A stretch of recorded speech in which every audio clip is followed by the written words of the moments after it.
sini tu. Bob, kau tadi asal tak pergi kelas CTU tu? Sorry tu, aku penat tu, baru habis full marathon tadi. Aduh, kau tak tadi kelas CTU, kita orang belajar pasal wakaf. Ha? Wakaf? Dah lah apa tu?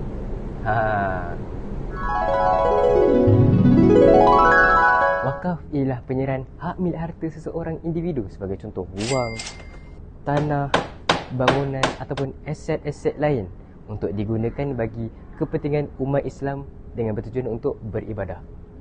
Tapi tujuan utama berwakaf adalah untuk mendekatkan diri kepada Allah Subhanahu Wa Taala melalui amal jariah. Wakaf dah terangkan. Jadi wakaf tu apa pula? Wakaf adalah satu inovasi terkini yang membolehkan umat Islam berwakaf secara atas talian. Dengan adanya kemudahan seperti ini, pengurusan wakaf lebih sistematik, efisien dan mudah diakses pada bila-bila masa. Selain daripada itu, wakaf juga memberi impak yang sangat-sangat besar kepada ekonomi setempat dari segi pembangunan infrastruktur dan juga kebajikan. Dengan adanya wakaf, ia dapat merapatkan jurang antara golongan yang kaya dan juga golongan yang miskin. Sekarang kau dah faham belum pasal wakaf ni? Oh, macam tu. Habis tu, matlamat dengan peranan wakaf tu pula macam mana? Yang tu kau kena tanya Akif. Seterusnya, saya ingin bentangkan dapatan data berkaitan wakaf digital. Data ni daripada survey yang dilakukan untuk orang awam. Jadi, apa yang kita tengok ni ialah pandangan orang awam secara umum. Survey yang pertama ialah matlamat utama inovasi wakaf digital. Berdasarkan hasil survey, peratusan yang paling tinggi ialah 44%. Responden memilih bahawa matlamat utama inovasi wakaf digital ialah membentuk satu sistem ekonomi Islam yang adil, inklusif dan mampan. Ini menunjukkan bahawa kebanyakan orang awam tak lihat wakaf digital ni sekadar tempat untuk derma je, tapi sebagai satu sistem yang boleh bantu ekonomi Islam dalam jangka masa panjang. Dengan adanya platform digital, pengurusan wakaf jadi lebih tersusun, telus dan manfaatnya boleh diagihkan dengan lebih adil kepada masyarakat. Pendek kata, masyarakat percaya bahawa wakaf digital ni merupakan satu alat yang boleh meningkatkan ekonomi Islam menjadi lebih efisien dan berkesan. Survey kedua ialah peranan wakaf dalam inovasi wakaf digital. Untuk survey kali ini, ada 58% responden yang bersetuju bahawa peranan utama wakaf adalah untuk mengintegrasikan teknologi dalam pengurusan wakaf. Maksudnya, orang awam nampak wakaf ni sebagai satu platform yang memudahkan urusan wakaf. Contohnya, dari segi pengambilan dana, pemantauan projek dan juga pengurusan wakaf. Bila ada teknologi ni, proses akan jadi lebih cepat, kos boleh dikurangkan dan yang paling penting, tahap kepercayaan masyarakat akan meningkat. Dalam Islam, setiap amalan pasti ada tujuan. Tujuan wakaf sangat dekat dengan maqasid syariah, terutama dengan 5 objektif utama syariat. Yang pertama, menjaga agama. Contohnya, bina masjid dan juga pusat untuk berdakwah. Contohnya, macam diorang tengah buat tu.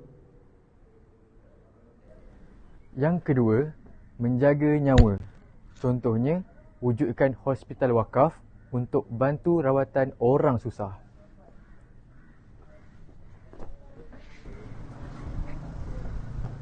Yang ketiga, menjaga akal. Mewujudkan sekolah wakaf dan memberikan beasiswa kepada para pelajar.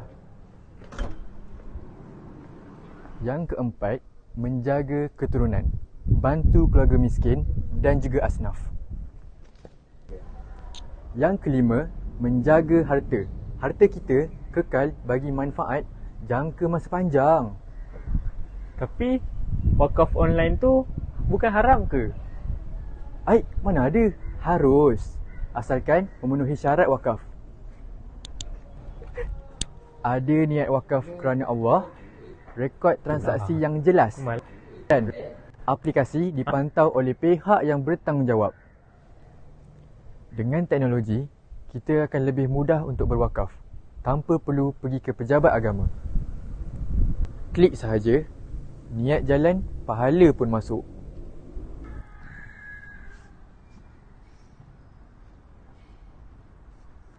Kau dah ready bulan puasa nanti? Maaf mengganggu. Nak tanyalah, ada ke hadis atau dalil dalam untuk wakaf ni? Bagus soalan kau ni, Bob. Ada je beberapa dalil yang terdapat dalam Al-Quran. Contohnya ialah dalam surah Al-Imran ayat 92. Kamu tidak akan memperoleh kebajikan sebelum kamu menginfakkan sebahagian harta yang kamu cintai dan apa yang kamu infakkan tentang hal itu. Sungguh Allah Maha mengetahui.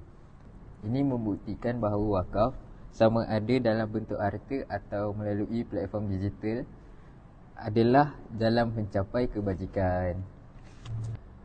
Ada je dalil lain yang ada dalam Al-Quran. Contohnya dalam surah Al-Baqarah ayat 245. Allah berfirman, barang siapa meminjami Allah dengan pinjaman yang baik, maka Allah melipat gandakan ganti kepadanya dengan banyak. Allah menahan dan melapangkan rezeki dan kepadanya lah kamu dikembalikan.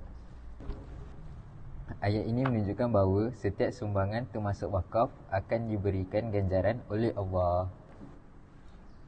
Kesimpulannya, kesemua dalil ini menunjukkan bahawa wakaf adalah ibadah yang besar ganjarannya. Dengan adanya i-wakaf, umat Islam dapat menunaikan ibadah dengan lebih mudah dan cepat. Bob, sekarang kau faham tak? Okay. Got it. So, apa yang aku dapat hari ni adalah i-wakaf tu adalah salah satu inovasi yang sangat penting dalam perkukuhan ekonomi Islam. Betul tak?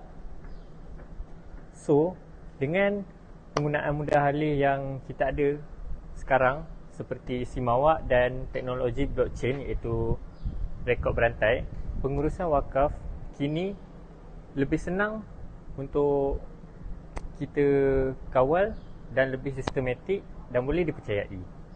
I-wakaf memberi kesan positif terhadap pembangunan sosial ekonomi masyarakat Islam. Ia bukan berfungsi sebagai amal jariah, ia juga berfungsi dalam membantu pembiayaan mikro syariah, membantu dalam pembangunan wakaf serta usaha dalam mengurangkan kadar kemiskinan. Namun, banyak juga cabaran yang dihadapi untuk pelaksanaan i-wakaf ini seperti tahap literasi digital rendah dan perbezaan wakaf di setiap negeri.